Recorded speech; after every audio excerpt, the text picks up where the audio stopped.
La ciudad de Tepic, habitualmente vista como un punto de paso tranquilo dentro del occidente mexicano y conocida por sus tradiciones arraigadas, su actividad comercial y la calidez de sus habitantes, despierta este mes entre murmullos de temor y miradas cautelosas.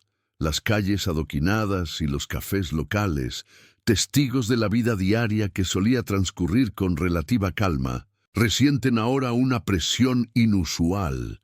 Vehículos oficiales circulan más seguido, los retenes se multiplican y los rumores sobre lo que ocurre en las afueras de la ciudad se esparcen igual que el humo denso que deja una fogata recién apagada en pleno amanecer nayarita. Sin embargo, detrás del velo de la cotidianidad palpita una verdad cruda y perturbadora, una serie de 18 ejecuciones, repartidas entre la periferia urbana y las brechas serpenteantes que atraviesan los cañaverales y ranchos, acaban de simbrar la aparente estabilidad local, sacando a la luz un entramado criminal que apunta directamente a una célula activa del Cártel Jalisco Nueva Generación. Antes de continuar nuestra profunda investigación, te recordamos suscribirte al canal y dejar en los comentarios desde dónde nos estás viendo. Cada aporte y opinión fortalece esta comunidad comprometida con la información veraz y sin censura. Ahora sí, vamos al fondo de este estremecedor caso en Tepic. El impacto de los hallazgos recientes resuena en cada barrio, sobre todo después del macabro descubrimiento, durante las primeras horas del pasado martes, de 5 cuerpos abandonados cerca del canal de riego Santa María del Oro. Los restos, según reportaron peritos forenses, presentaban evidencias de tortura, incluyendo las manos atadas con alambres y múltiples impactos de arma larga calibre 7.62, típicamente usado en rifles AK-47, conocidos en la jerga criminal como cuernos de chivo. El hedor era perceptible desde lejos por quienes trabajan los cultivos en ese tramo, y fueron precisamente 2 cortadores de caña quienes dieron aviso a la policía municipal al topar con los cadáveres a medio ocultar entre la maleza alta. El pánico entre los jornaleros fue inmediato. Algunos, al recordar el sonido de disparos la noche anterior, aseguraron que esto ya es territorio de nadie después de que oscurece. Solo horas después, otra escena similar se repetía al norte de la capital. En la brecha El Nayar, agentes estatales encontraron 3 vehículos calcinados y junto a ellos los restos de 4 hombres completamente irreconocibles por la intensidad de las llamas. Las placas de 2 de los autos correspondían a reportes de robo en comunidades aledañas. De acuerdo con fuentes allegadas a la investigación, este suceso habría sido un mensaje directo, dejando claro que cualquier movimiento extraño, incluso entre los mismos grupos criminales, puede significar un destino fatal. De fondo, la gente de colonias como Lagos del Country o Infonavit El Mirador percibe los cambios. Ya casi nadie sale después de las 8, cuenta Leticia, una comerciante que atiende un abarrotes sobre la calle Amado Nervo y quien ha notado una súbita baja en clientela nocturna. Sus clientes habituales han optado por resguardarse en sus casas, mientras ella combate el insomnio a punta de noticieros locales y el incesante zumbido de motocicletas que rondan, presumiblemente, para levantar información para los grupos armados. El impacto psicológico de la ola de homicidios, que rebasó la decena en menos de 2 semanas, es visible también en los taxistas, quienes, como don Ramiro, se niegan a aceptar viajes así a zonas apartadas o de terracería, porque uno ya no sabe si va a regresar. Pero, ¿qué encendió la mecha de esta violencia desbordada? Las pistas apuntan a una recomposición interna. Investigadores de la Fiscalía del Estado de Nayarit, consultados bajo condición de anonimato, sostienen que las ejecuciones están directamente relacionadas con una disputa interna por el control de puntos clave de distribución, tienditas, y rutas de trasiego de droga y armas, además de extorsión, en buena parte del cinturón industrial y rural de Tepic. Datos filtrados de un audio interceptado por inteligencia militar revelan comunicaciones encriptadas entre un operador de la célula local del CJNG y jefes en el municipio de Xalisco. En el audio, un hombre identificado solo como El Mayo ordena limpiar de soplones varios sectores al sur de la ciudad mediante el envío de células halconas que operan en camionetas Ford Lobo, modificadas con blindaje casero y compartimentos para armas. Según testimonios de vecinos de localidades como Pantanal y Mora, es común escuchar al anochecer el traqueteo metálico de vehículos pesados desplazándose hacia ranchos abandonados, donde presumen que se ejecutan reuniones rápidas para coordinar movimientos y repartir paquetes entre intermediarios que nunca muestran el rostro.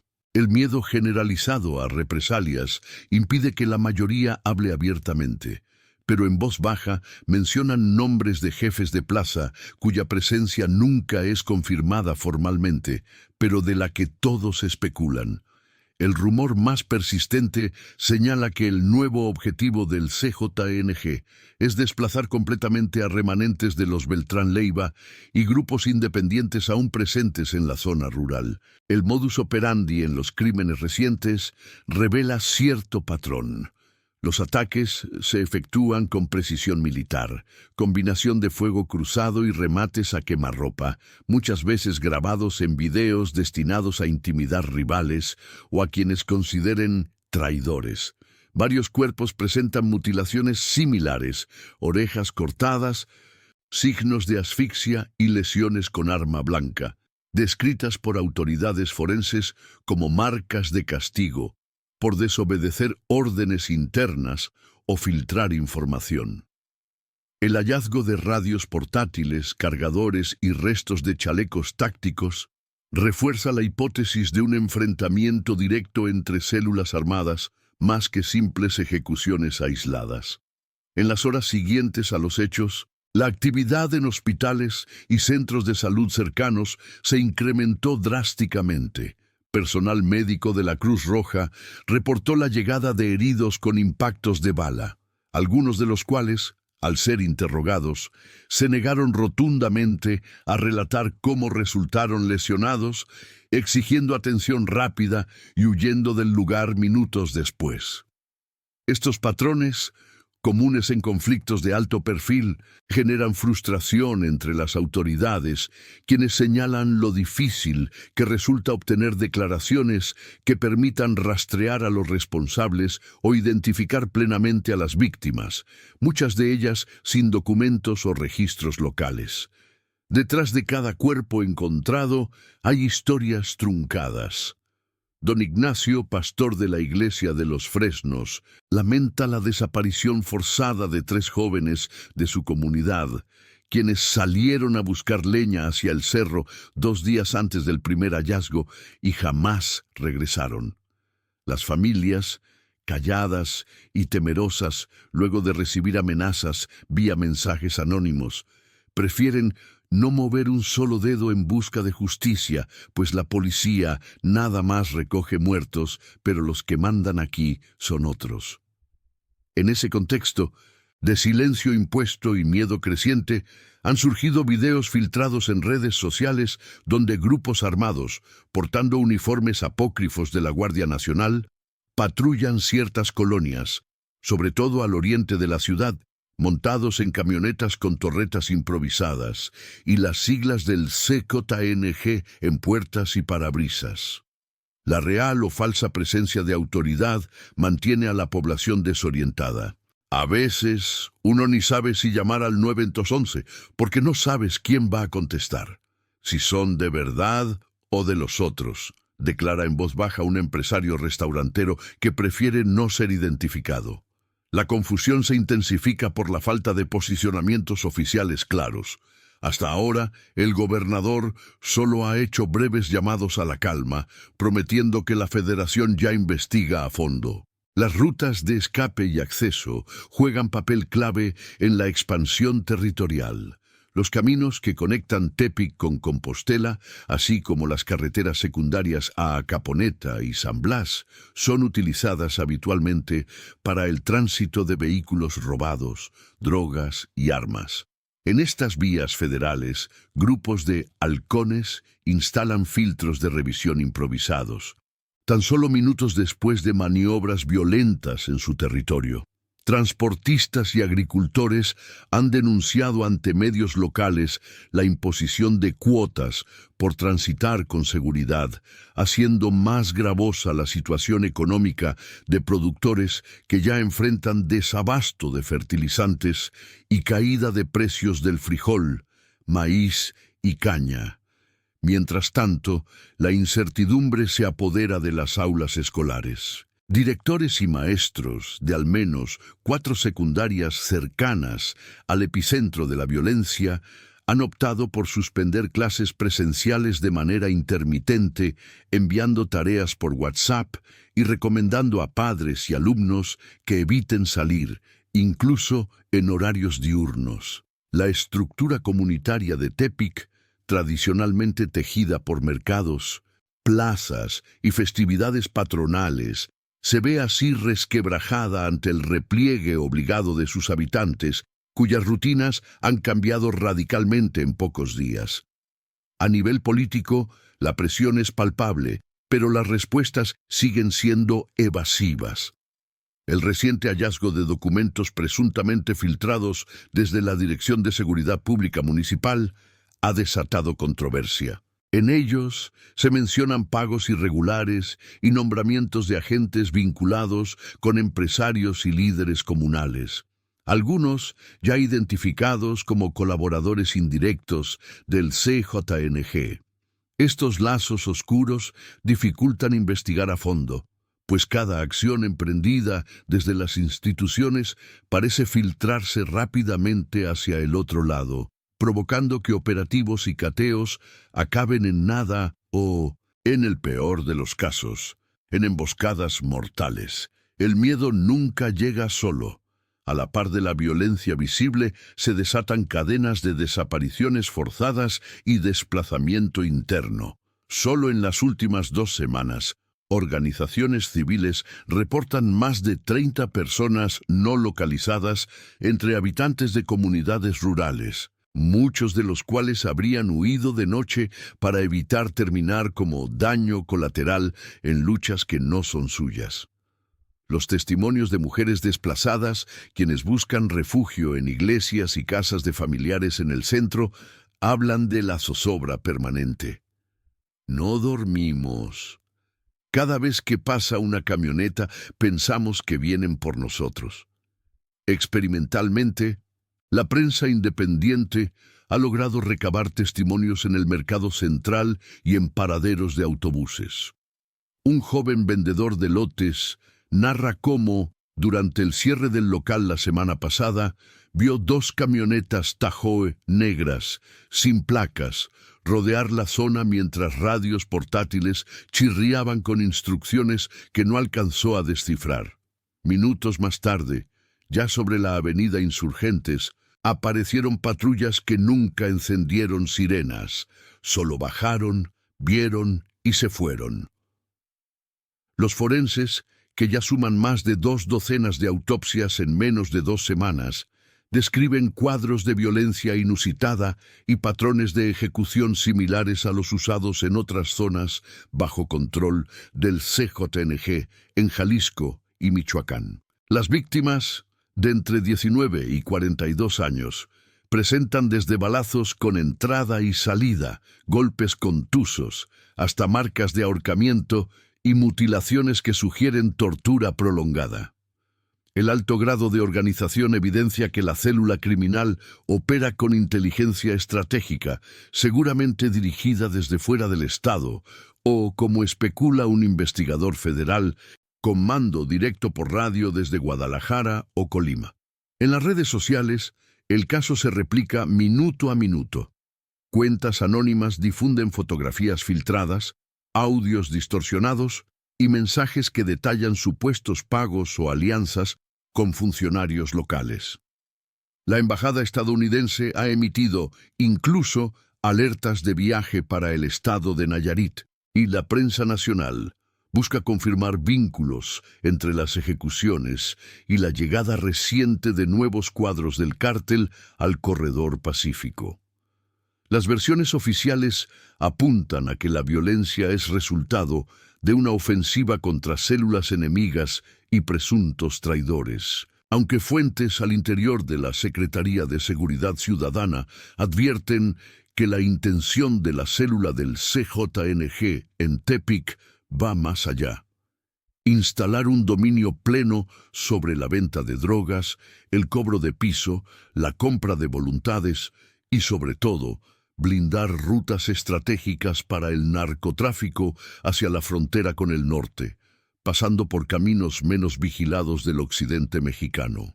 El descubrimiento de arsenales ocultos, incluyendo rifles Barrett calibre 1050, lanzagranadas y decenas de chalecos antibalas en una bodega semirural detrás del ejido Lo del Amedo, confirma esta escalada armamentística.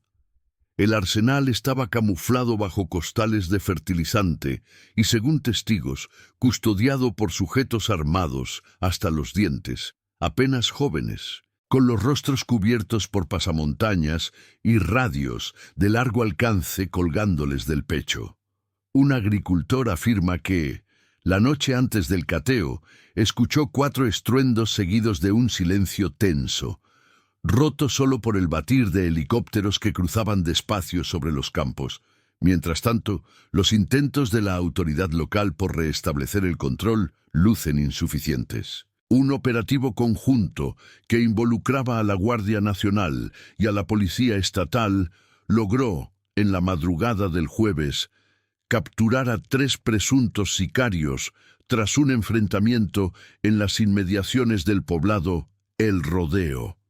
Sin embargo, la captura fue inmediatamente respondida por un ataque indirecto. Desconocidos prendieron fuego a 2 camiones repartidores en pleno centro, provocando pánico y accidentes múltiples. Las llamas y el humo negro en pleno centro de la ciudad causaron que decenas de familias huyeran despavoridas, temiendo una escalada inmediata de la violencia. El clima de tensión afecta también la vida social más simple. Décadas de costumbres, como las tardes de café en el Parque Juan Escutia o las caminatas por el malecón del Mololoa, han quedado suspendidas en el ánimo colectivo. Las autoridades han pedido que la población limite sus reuniones y fiestas patronales, y en muchas calles céntricas se observan lonas negras cubriendo negocios ya semivacíos, tanto por miedo a la extorsión como por la falta de clientela.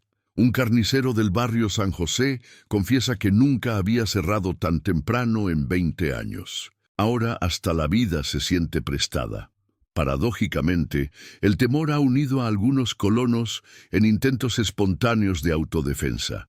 Se han formado grupos de chat para alertar sobre movimientos sospechosos y existen reportes de vecinos que, ante la ausencia de patrullas fiables, han optado por organizar guardias nocturnas, armados solo con lámparas de mano y radios de banda civil.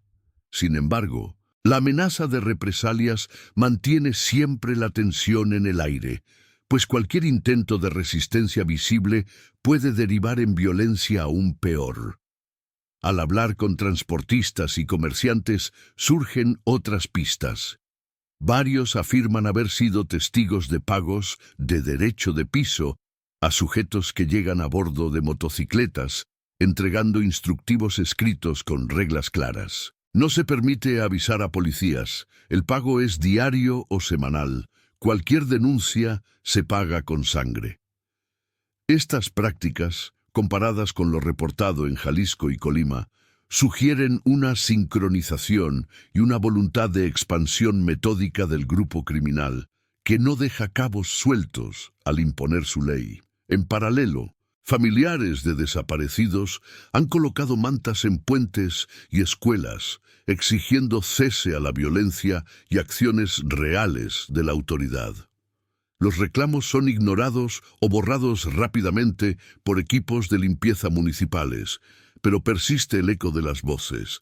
No somos enemigos, solo queremos vivir en paz. Se lee entre lágrimas en la manta de una madre a quien le arrebataron a su hijo adolescente hace menos de una semana. La impunidad y la falta de respuestas oficiales solo profundizan la crisis. En el último lustro, la disputa por los corredores costeros y agrícolas de Nayarit se ha intensificado, convertida la entidad en un terreno en pugna, donde los sobrevivientes aprenden a diferenciar los sonidos de la noche.